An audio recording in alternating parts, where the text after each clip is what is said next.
Morning student. आज जो हमारा टॉपिक है, आज आपका सेकेंड यूनिट स्टार्ट है। सेकेंड यूनिट में है परंपरा और आधुनिकता की अवधारणा, मॉडर्नाइजेशन एंड ट्रेडिशंस। देखिए, परंपरा और आधुनिकता की अवधारणा जो है, ये सामाजिक परिवर्तन का एक प्रमुख तत्व है, प्रमुख चैप्टर इसको मानेंगे, क्योंकि इसके बिना कहीं ना कहीं इसके बिना सामाजिक परिवर्तन को समझना जो होगा वो मुश्किल होगा। इसको शुरू करने से पहले मैं इंडिविजुअली परंपरा किसे कहते हैं और आधुनिकीकरण की अवधारणा क्या है उस पर हम फोकस करेंगे। तो सबसे पहले आज बात करें ब्रिटिश शासन काल के समय से, जब अंग्रेज भारत में आए और उन्होंने पश्चिमी संस्कृति से भारतीयों को साक्षात्कार करवाया, यानी हमारा पश्चिमी संस्कृति के साथ जब साक्षात्कार हुआ तो कहीं ना कहीं तब हमारी परंपराओं में परिवर्तन हुआ। पश्चिमी, देखिए इसको कैसे डिफाइन करेंगे, पश्चिमी संस्कृति से और पश्चिमी देशों के प्रभाव के फलस्वरूप भारत की परंपरा में जब परिवर्तन होता है तो परिवर्तन की इस अवधारणा को हम क्या कहते हैं, आधुनिकीकरण, मॉडर्नाइजेशन। अगर हम मॉडर्नाइजेशन की बात करें तो मॉडर्नाइजेशन के संबंध में, आधुनिकीकरण के संबंध में professor M N. Srinivas, professor Yogendra Singh, इनका महत्वपूर्ण योगदान रहा है।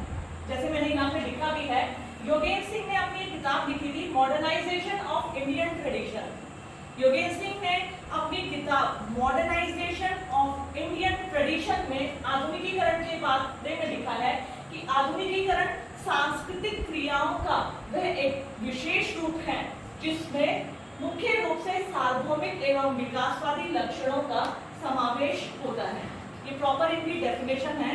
तो इन्होंने क्या था कि आधुनिकीकरण सांस्कृतिक क्रियाओं का वह रूप है जिसमें सार्वभौमिक मतलब पूरे समाज के से संबंधित क्रियाओं का समावेश होता है। इसी प्रकार एम.एन. श्रीनिवास ने अपनी डेफिनेशन में लिखा था आधुनिकीकरण की परिभाषा में, जब किसी गैर पश्चिमी देश का पश्चिमी देश के साथ, ध्यान से सुनना, कहीं ना कहीं जो मैंने अभी आपको बताया था, अभी मैंने आपको बताया कि जब ब्रिटिश काल में, अंग्रेजों के शासन काल में पश्चिमी संस्कृति का जो भारतीयों पर, भारतीय समाज पर, भारतीय परंपरा पर जो प्रभाव पड़ा उसे आधुनिकीकरण कहा जाता है। ठीक है, इसी के क्रम में एम.एन. श्रीनिवास ने अपनी एक परिभाषा दी है आधुनिकीकरण की। एम.एन. श्रीनिवास ने आधुनिकीकरण के संबंध में अपनी परिभाषा के लिए कहा है कि जब किसी गैर पश्चिमी देश का, गैर पश्चिमी देश मतलब जैसे भारत, जब किसी गैर पश्चिमी देश पश्चिमी देश के प्रत्यक्ष व अप्रत्यक्ष संपर्क में आता है, जब कोई गैर पश्चिमी देश किसी पश्चिमी देश के प्रत्यक्ष और अप्रत्यक्ष, प्रत्यक्ष कहते हैं बिल्कुल सामने का संपर्क होना, अप्रत्यक्ष संपर्क कहते हैं कि जब अंग्रेज भारत में आए तो उन्होंने पश्चिमी देशों की जब फसल है, जब वेशभूषा है, जब खान पान है, जब संस्कृति है, जो ये चाय पीना है, ये हमारी संस्कृति में शामिल नहीं था। चाय कहीं ना कहीं अंग्रेजों ने हमें पहचान दिलाई और इवन आप चाय की जो खेती है वो अंग्रेजों ने ही भारत में शुरू करवाई थी। तो कहने का मतलब, जब किसी गैर पश्चिमी देश का पश्चिमी देश के प्रत्यक्ष व अप्रत्यक्ष प्रभाव के फलस्वरूप जो परिवर्तन उत्पन्न होता है उसे एम.एन. श्रीनिवास ने, किसने, एम.एन. श्रीनिवास ने आधुनिकीकरण की प्रक्रिया कहा है। एम.एन. श्रीनिवास ने उसको क्या बोला है, आधुनिकीकरण। तो आधुनिकीकरण सामाजिक परिवर्तन की वह प्रक्रिया है, फिर से रिपीट कर रही हूँ, आधुनिकीकरण सामाजिक परिवर्तन की वह प्रक्रिया है जो परिवर्तन पश्चिमी देशों के प्रभाव के फलस्वरूप भारत में, भारत की परंपरा में, भारतीय समाज में उत्पन्न हुए। उन परिवर्तनों को हम क्या कहते हैं, आधुनिकीकरण। अभी आपको मैंने आधुनिकीकरण बताया, इसी संदर्भ में परंपरा की अवधारणा। देखिए, अगर हम परंपरा की बात करते हैं तो परंपरा किसी भी समाज का आधारभूत तत्व होता है। अगर परंपरा, ट्रेडिशन, इसे हम ट्रेडिशन बोलते हैं इंग्लिश में, परंपरा मैंने जैसे कि अभी भी बताया किसी भी समाज का आधारभूत तत्व है और साथ ही साथ हम व्यवहार के तरीकों के लिए भी इसको इस्तेमाल करते हैं। वे ऑफ बिहेवियर, व्यवहार के तरीके। अब तुम कहोगे व्यवहार के तरीके, यस, जब हम अपने व्यवहार के तरीकों की बात करते हैं, चाहे उसमें मेहमानों का आगमन घर में होता है तो हम उनका सादर सत्कार करते हैं, ठीक है। इसी प्रकार किसी त्योहार का आयोजन करते हैं। इसी प्रकार जब हम अपने धार्मिक आयोजन करते हैं, घर में विवाह, मुंडन या अनेक प्रकार के जब हमारे संस्कार होते हैं उनका आयोजन करते हैं, उन्हीं के संदर्भ में कहीं ना कहीं ट्रेडिशन यानी परंपरा का प्रयोग किया जाता है। मोटे अक्षरों में परंपरा का अर्थ होता है व्यवहार के तरीके।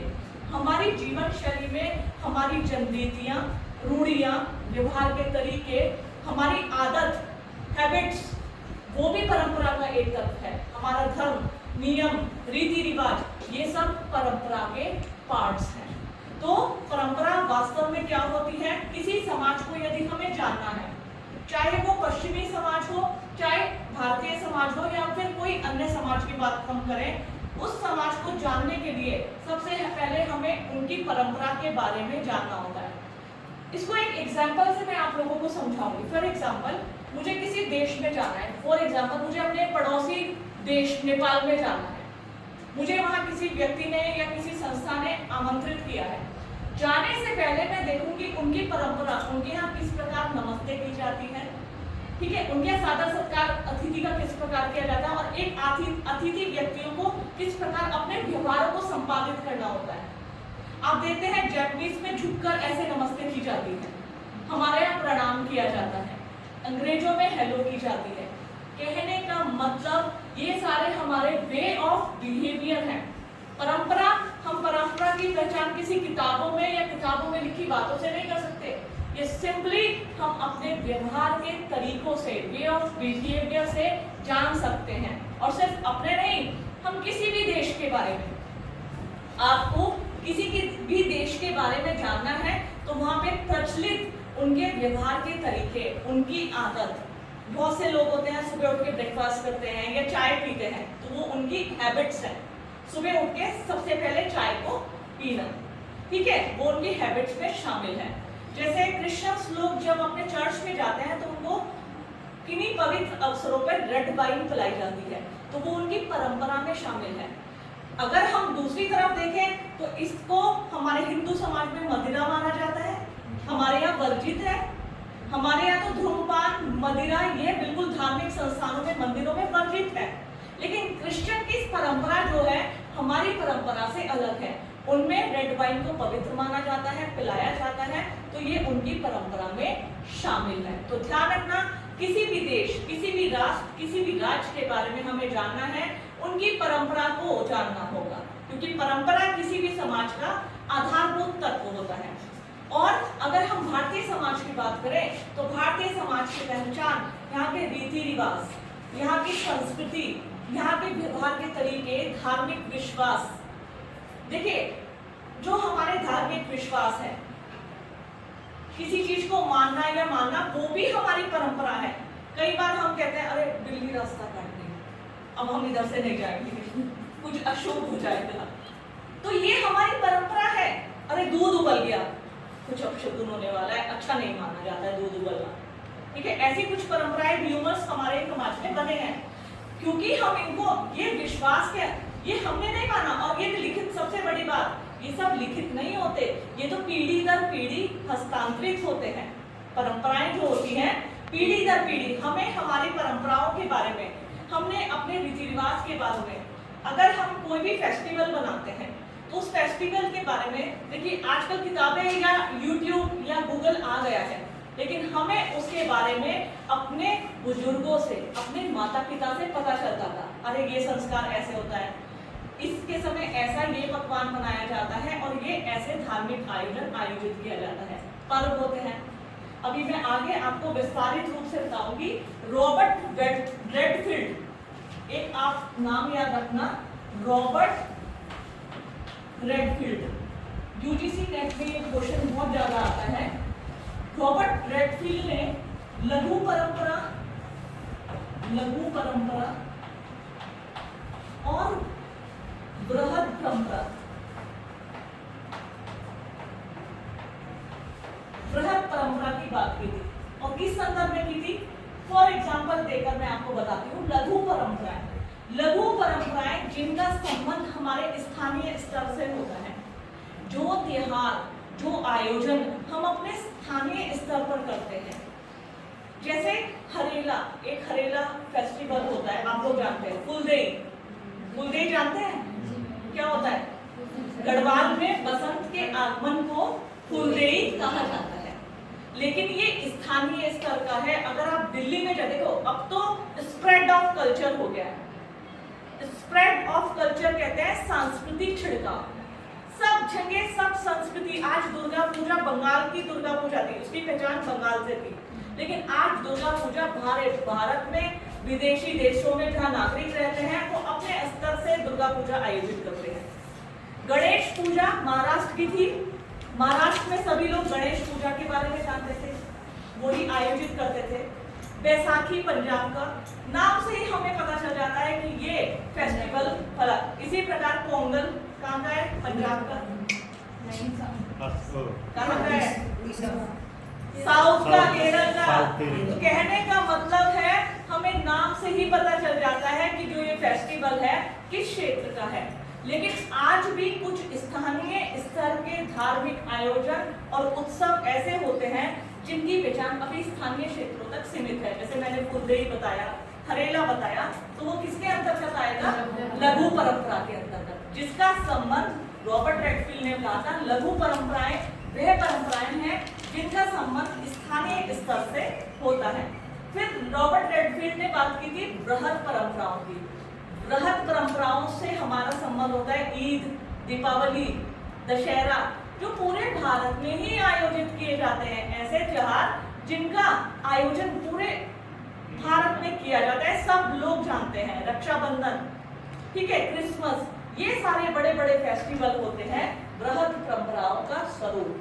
तो परंपरा का मतलब अगर हम देखें उन सभी आदतों व्यवहार के तरीकों से है जिन्हें हम अपने दैनिक जीवन में भी इस्तेमाल करते हैं और दिन प्रतिदिन के जीवन में इस्तेमाल करते हैं। परंपराओं के बाद प्रोफेसर योगेंद्र सिंह ने इसके बारे में परिभाषित करते हुए लिखा था कि परंपरा किसी समाज की संचित विरासत है। संचित विरासत, संचित कहते हैं सहेज के रखना। हम कहते हैं ना हमारे पास हमारी प्रॉपर्टी है, वो पूछेंगे क्या क्या है, मेरे पास 2 प्लॉट है, 1 गाड़ी है, फिर इतनी एग्रीकल्चर लैंड है, उसको मैंने संचित कर रखा है। संचित विरासत मतलब होता है सहेज के रखना।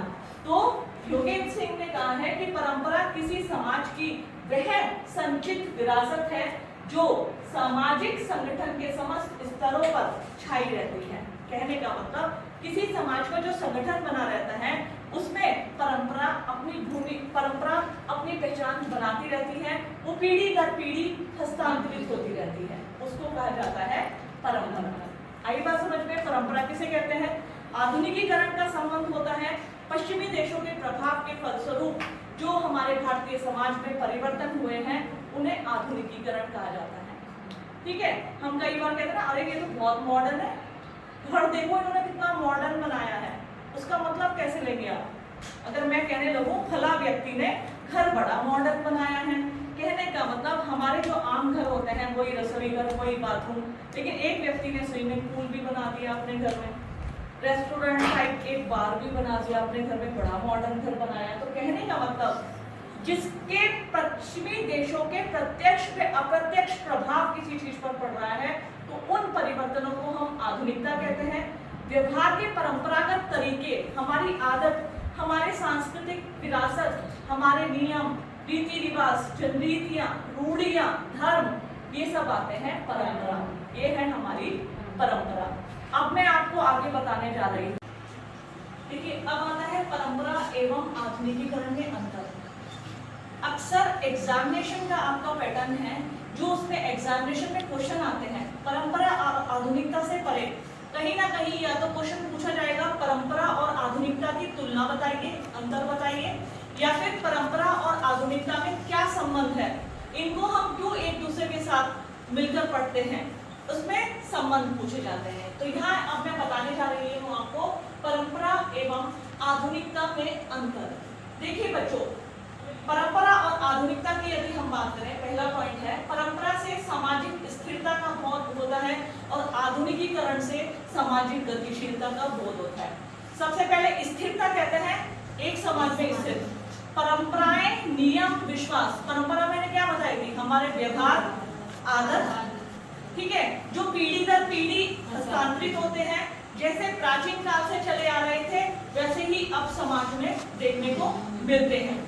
पीढ़ी दर पीढ़ी हस्तांतरित होता रहते, इससे क्या होता है, स्थिरता का बोध, ये कभी बदलते नहीं है, हस्तांतरित भले ही हो जाते हैं।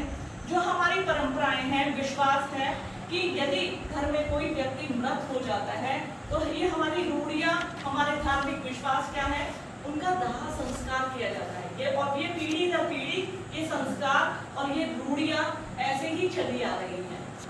इसी प्रकार अगर हम अन्य व्यवहार के तरीकों की बात करें तो कहीं ना कहीं जैसे प्राचीन काल में होते थे, फिर जैसे पीढ़ी दर पीढ़ी हस्तांतरित होते आ रहे हैं, बल्कि आज हमें मिल गए हैं, लेकिन उनका स्वरूप जो का तो है वो बदले नहीं है, वो उसी रूप में हम उनका पालन करते हैं।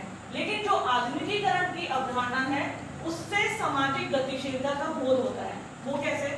आधुनिकीकरण किसे कहते हैं? मैंने बताया था, पश्चिमी देशों के प्रभाव के फलस्वरूप। फॉर एग्जाम्पल, जब नया नया फोन अस्तित्व में आया तो वो लैंडलाइन के रूप में अस्तित्व में आया था, ठीक है, लैंडलाइन आया, फिर पेजर आया, पेजर मतलब संदेश भेजते थे, छोटी सी डिवाइस हुआ करती थी, फिर कोडलेस फोन होते थे कि घर में एक कुछ मीटर के दायरे में लेकर हम उस कोडलेस फोन से जो हमारे लैंडलाइन से कनेक्ट रहता था हम बात करते थे। फिर अस्तित्व में आया मोबाइल फोन, काफी भारी हुआ करते थे।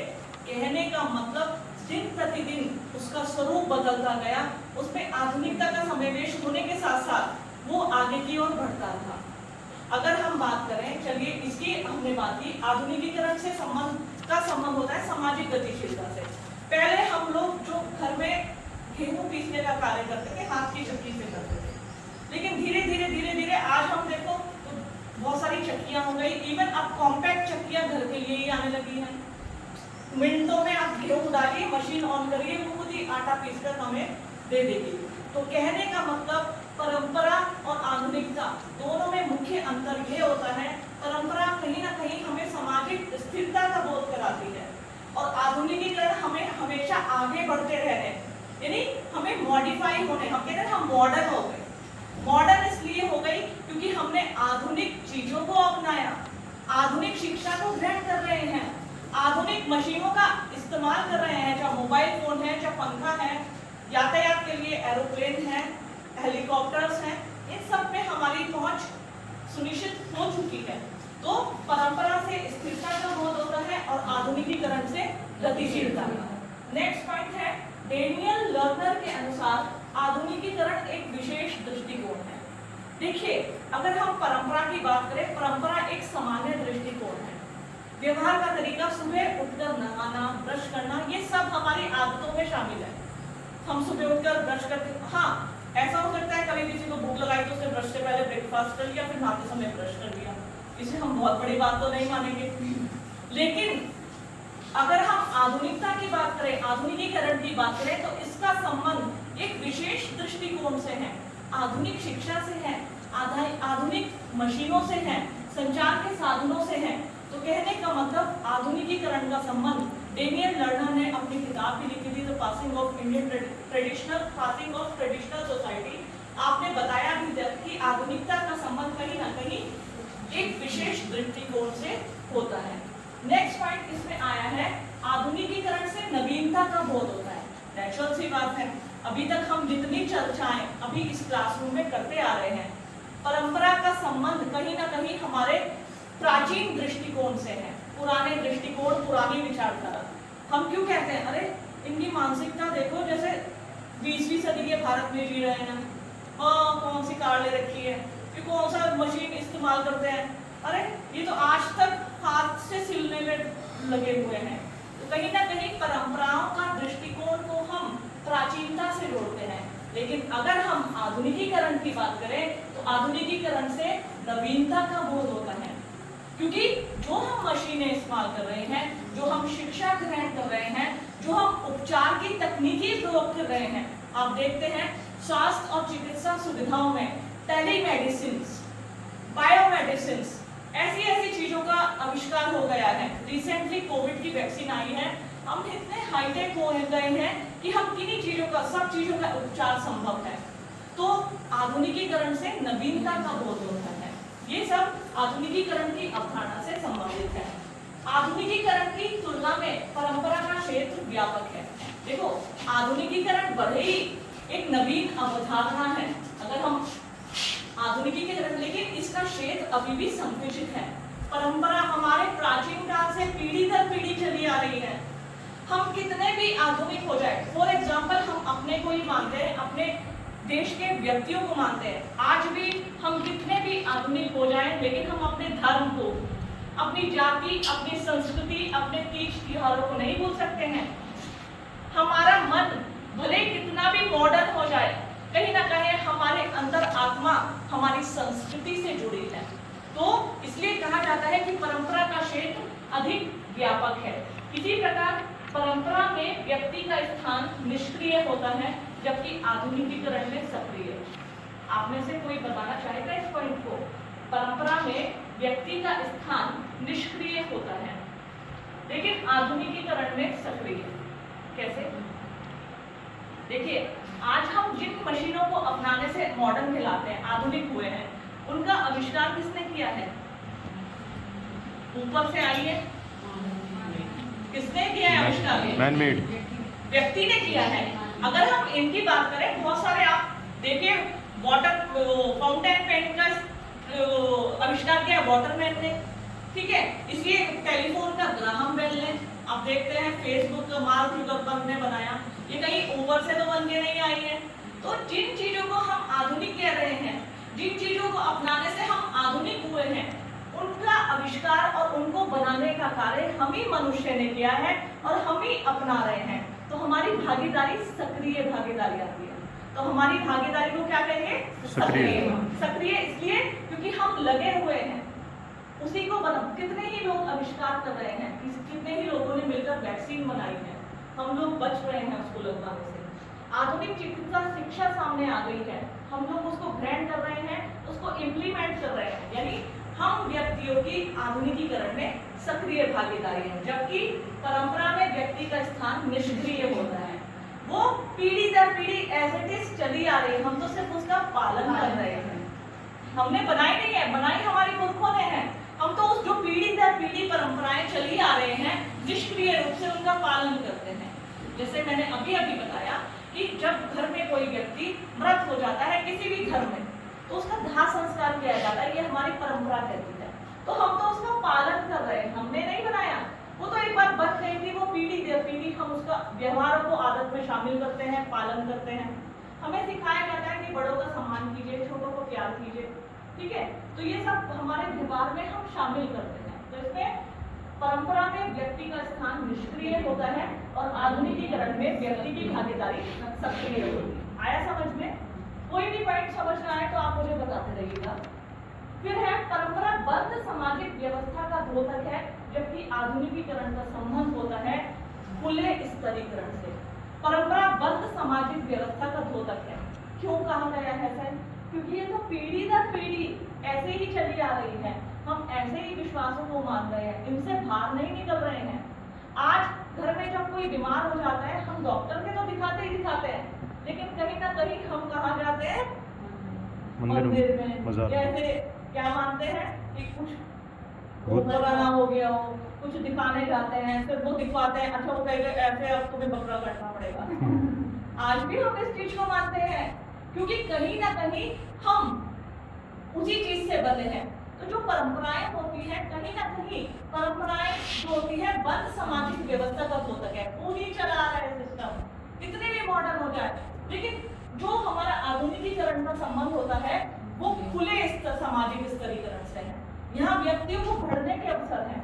आप स्टूडेंट हैं, आप तकनीकी शिक्षा ग्रहण करके आगे बढ़िए, आप आगे जाइए, आपको खुले अवसर मौजूद हैं, आपके पास ऑप्शन है। आज स्कूटी है तो आप कल को कार भी खरीद सकते हैं, आपके पास ऑप्शन उपलब्ध है। तो ये खुले स्तरीकरण का स्वरूप है, जबकि परंपरा का संबंध बंद सामाजिक व्यवस्था से होता है। इसी प्रकार परंपरा का संबंध होता है स्थानीय संस्कृति से और आधुनिकीकरण का संबंध होता है पश्चिमी संस्कृति से। अभी मैं बता रही हूँ परंपरा क्या है। जैसे हम भारतीय समाज की बात करें, भारतीय परंपरा हमारे रीति रिवाज, हमारे खान पान, वेशभूषा, रहन सहन, रीति रिवाज, जनरीतियां, रूढ़ियां, धार्मिक विश्वास, ये हमारी परंपरा है। और इसका संबंध है स्थानीय संस्कृति से। जब इसमें पश्चिमी संस्कृति का समावेश हो जाता है, उसे हम कहते हैं आधुनिकीकरण। आधुनिकीकरण का संबंध होता है पश्चिमी संस्कृति से, और जबकि परंपरा का संबंध होता है स्थानीय संस्कृति से। तो ये सब पॉइंट्स थे जो हमें बताते हैं परंपरा और आधुनिकता में क्या अंतर है।